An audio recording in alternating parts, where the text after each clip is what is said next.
Welcome back, listeners, to the BizBlend podcast, where business meets consciousness in a 20-minute brew of insights, mindset, and real talk. I'm your host, Sana, and today we are diving into the fascinating world of how our internal narratives, shaped by our multiple brains, can drive, derail, or completely rewire the way we lead, work, and connect. And joining me today is a guest who brings the science behind the story. Listeners, meet Dr. Carlos Davidovich, a medical doctor, TEDx speaker, and international executive coach. Carlos blends neuroscience with leadership in a way that's both practical and profound. He's also the author of Five Brain Leadership and Personality DNA, two books that challenge traditional thinking and invite us to truly understand what makes us tick. So, whether you are leading a team or leading your own transformation, this episode is for you. So, with that, let's get quickly started. So, Dr. Carlos, welcome to the show, and it is such an honor to have you with us. It's my honor to be here, Sana. Thanks a lot for your invitation. I'm delighted to be here. That's beautiful.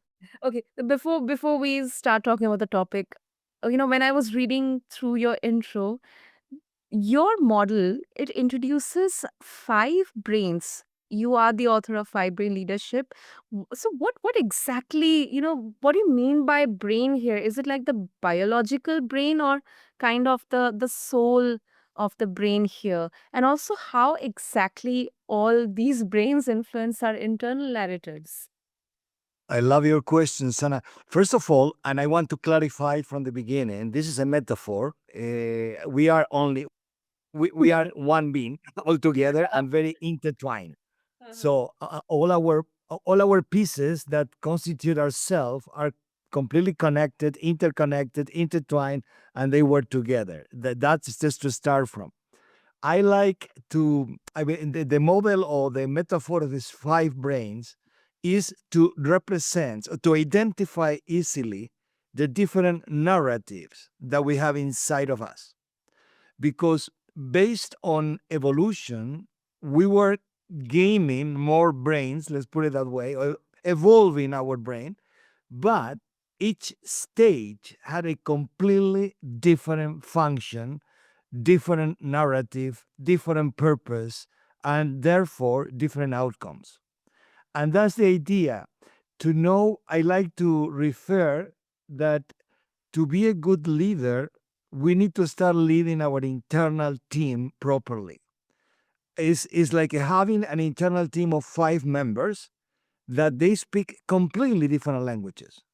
And we need to become expert on how to recognize and identify all these different languages and to decide and how which one will be in charge, and because in the end we are responsible of our internal team, and the knowing who is talking and not giving too much power, or giving the power away, that will take us to the right place regarding communication, regarding productivity, regarding efficiency, so regarding our external life.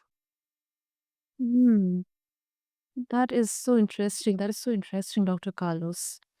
And what exactly, what was your journey like? What exactly motivated you to, share your experiences and this model of five brain leadership and also personality DNA in both of your books? I mean, to be honest, was the flow of life, let's say. So many times, you are in a situation that not exactly you plan it, but in the end is where you need to be. And I'm MD, I'm medical doctor, and I worked as a medical doctor for many years. And then I had experience in business as an executive in pharma business. So in one moment, I understood that those two worlds could be connected. So and I start seeing that the main, I would say, challenge for leaders, for people in general, but let's talk about companies, business, and for leaders, was not to understand the market only, that's a challenge by itself, is to understand how to deal with that market. And the way to deal starts for understanding who you are and your personality characteristics. I mean, we are not all the same. I mean, we have different, I will say, style of express ourselves. And it's good to know. It's not that we can change. Don't get me wrong. I don't like when I read article or some book about that all of us we can do the same thing. I don't believe on that. I think that you need to do what you are able to do, or and all of us. I'm convinced about this. All of us we have our own superpowers, but we need to recognize them and also our own downsides. So recognizing and identifying them, that is what will take it to a good place, on a better place. It's not to repeat things that others are able to do. It's what I can do. And the I can do starts for knowing myself. I know it's a cliche, but today, based on all the information and technology, it's not that difficult to identify who you are and what can you do with that. Wow. That definitely. I completely connect with that, Dr. Carlos. Completely. And of course, I mean, um, the way we react to events or environments or people or situations, it cannot be same. We are all not same. Although biologically, we are constituted of the same, materials, but in terms of our mindset and how we are wired, that is definitely, very much different. So right now, if we take this discussion in today's context, I think we are right now as an entire humanity, whether it's, business wise or economy wise or personal wise, it is inevitable to avoid, high pressure and high stress. I mean, we cannot ignore. So how exactly do our internal brain systems play a role in reinforcing or rather challenging those beliefs? Great point. I mean, let's be mindful. We live in a VUCA world, and I'm sure about the acronym. The world today and every day is really different. What is happening this week, for instance, without commenting. So that is putting the world in a quite particular place. Mm-hmm. We have choices, and that is something that we need to learn or we need to accept. That will be better to say. I will bring the quote of Viktor Frankl, an psychiatrist from Austria, from Vienna, Austria, last century. And he was an amazing psychologist, psychiatrist, but he has a quote regarding attitude. I think it's the most powerful, at least I know. He used to say, absolutely anything can happen to us. So anything in talking about negative things. But whatever happens to us, we still keep the power to decide how to react to that external situation. And this is something that many times we don't keep in mind. And many times we go to a wrong place of victimization, poor me, let's say, and that is the worst place to be in our mind because it's absolutely useless. So if we understand that whatever, and what I'm saying, Sana, whatever is whatever.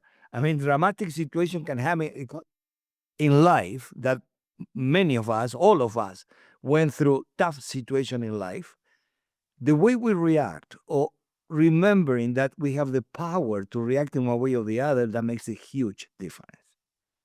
So, taking into account, going back to the five brains, I need to deal with external world. I need to deal with the market. I need to deal with this, I will say, uncertain market Mm-hmm. outside. I can do a better or worst, but I have a team of five inside of me, and I need to know how to take the best of from each of them. That is the learning that will take me farther and to a better place. Hmm. I agree. I agree. I agree. Wow. Okay. So now, um, in your coaching, Dr. Carlos, what's a real world example, maybe one or more than one, where embracing the five brain leadership model changed someone's trajectory, personally or maybe professionally? Wow, that's a great question. I will try to be brief, okay? Okay. That in a nutshell, let's define first what the characteristic of each brain. I will I will oversimplify it, but we have a very primitive one that the narrative is survival. So fight, flight, or freeze. We have a more new one now. Okay, one is 500 million years, the other one is 200 million years.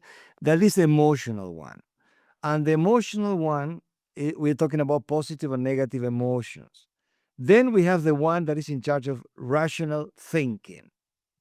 That is the newbie in the block. And this is the one, due to evolution, that we trust the less. Even though we like to believe that we are rational beings, human brain is not prepared to make 100% rational decision. We can't. So the switch to action, to make an action once we arrive to conclusions for whatever challenge that we are facing, the that switch is physically located in the emotional brain. What I'm trying to say is knowing all these characteristics, knowing how each of them can help me, what are their powers, then I can lead my life in a more conscious, mindful, and effective way. If I'm a person that is very easy that my survival brain will be activated, for instance, people that are more aggressive, people that can become bullies or similar, so that has consequences. Then I need to be completely mindful that what part of me is expressing the most, because what happens in the external world depends on how I interact with the external world. So we love to blame others, right? Yeah. It's not about me, all the rest. Let's take that back. Step number one, whatever happens to me connected with the world, in the end, is about me and depends on me. If I can assume that full responsibility, the picture or the movie will be completely different. When we keep blaming the outside, when we keep playing victim, poor me, that is the way to I would say, to hold ourselves back, or to bring us to a very unproductive place. I don't know if I'm responding your question, Sana. No, no, absolutely. Here you're going the right direction. And I absolutely believe, in this, that um, I guess it's naturally how our brains are wired that we often find it easy to blame everything on, maybe some other person or the circumstances or the timing or something.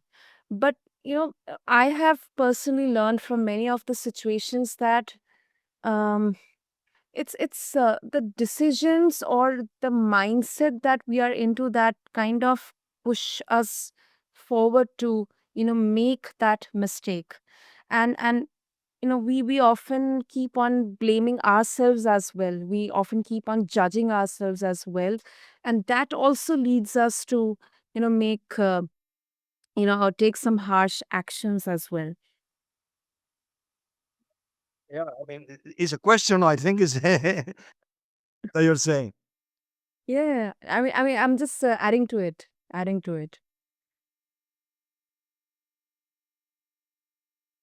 Way to face external challenges is Mhm. finally accepting our accountability.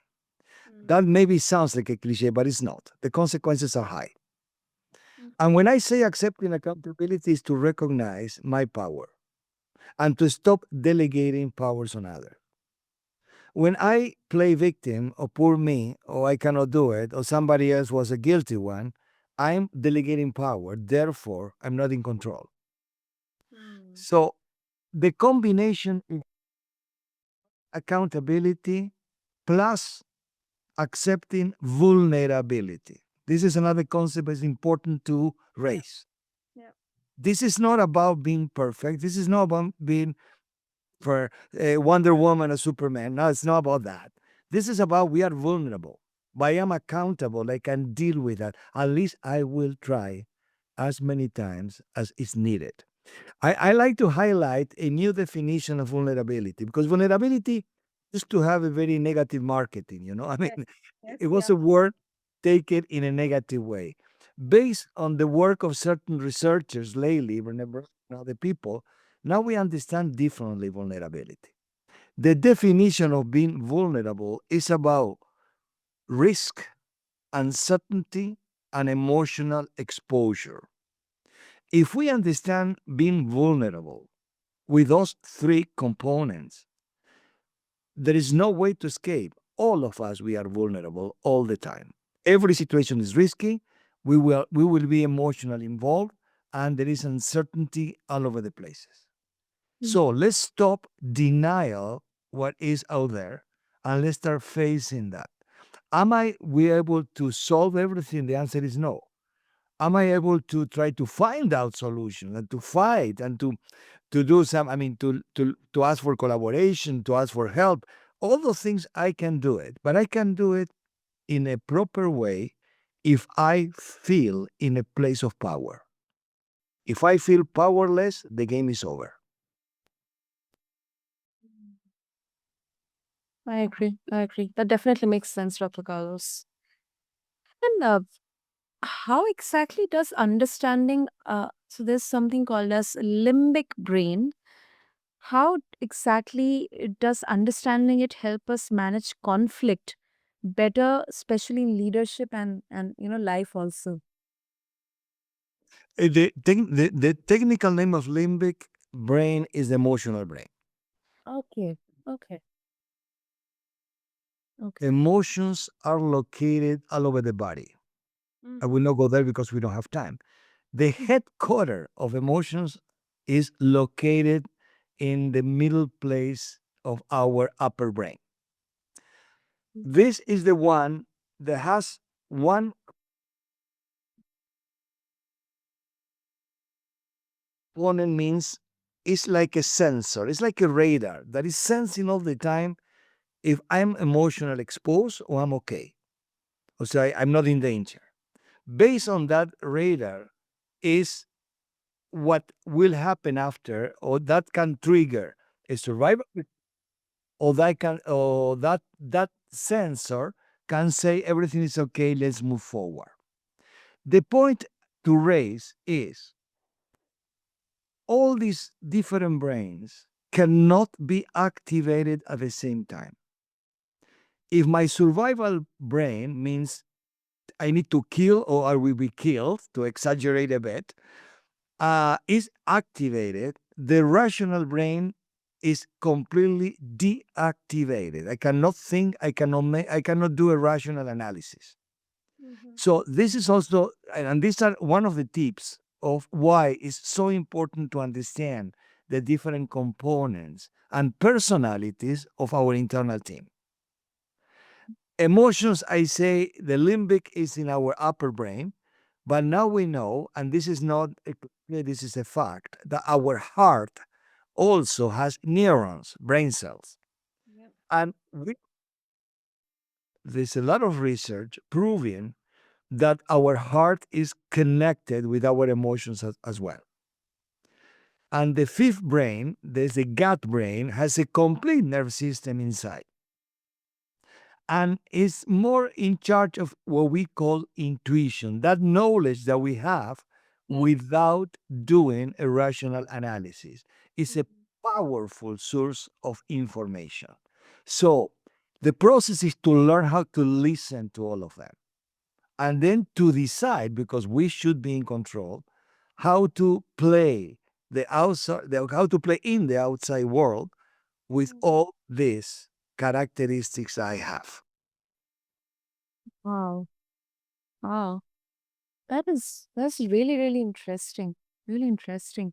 And then we often talk about how important yet how kind of ignored is the concept of having emotional intelligence specifically for leaders and managers in today's workplaces. So I think this definitely gives and throws some light on the importance of managing emotions, understanding our emotions and in a better way. Exactly, exactly. And accepting and one the metaphor of the five brains is has also another purpose, is to show that only one, so 20%, is what we call rational brain. 80% of the inputs we receive are connected with emotions and instinct. So that is one of the main reasons that we need to learn how to deal with that part of us, because it's the most present and the most powerful. And so powerful that we can lose control because of any of them. And to keep the control, we need to understand how they play. Hmm. Is it something like the how conscious and subconscious parts of our mind, how they are interconnected, how they interplay in helping us make decisions or react or maybe be proactive? Is it something like that, Dr. Carlos? Mm-hmm. This to the puzzle. Uh, the truth is that we run in a non-conscious mind 90%, 95% of the time. So we run in automatic, let's say. Mm-hmm. That that is good because I don't need to think all the time about my heart rate or my breathing or whatever that runs in automatic. On another side, that means that all the biases and the stereotypes that my different brains were learning through millions of years will be first in line to respond to the external world. What are bringing here, it reminds me the definition of Daniel Kahneman, Nobel Prize in Economic, being a psychologist, that he defined like a system one and system two. And he says, system one, and I will tell you what it is the one who is running the show and is the one that we need to take in control. System one is reptilian brain and emotional brain, period. And all the biases and all the stereotypes are there. And that is the brain that will respond faster in automatic mode, and we always will feel that is right when many times it's not. And that's why Kahneman says, call the system two, that is slow, that you need to call it, that he said the lazy fact checker, because we need to think again many times before responding. Another good quote of Viktor Frankl is the time or the distance between the stimulus that we receive and the response that we give is what makes us human being. When it's too close, the response to the stimulus, the response came from a more primitive reaction. More time we can wait means that we can think, means that we can respond in a more proper way.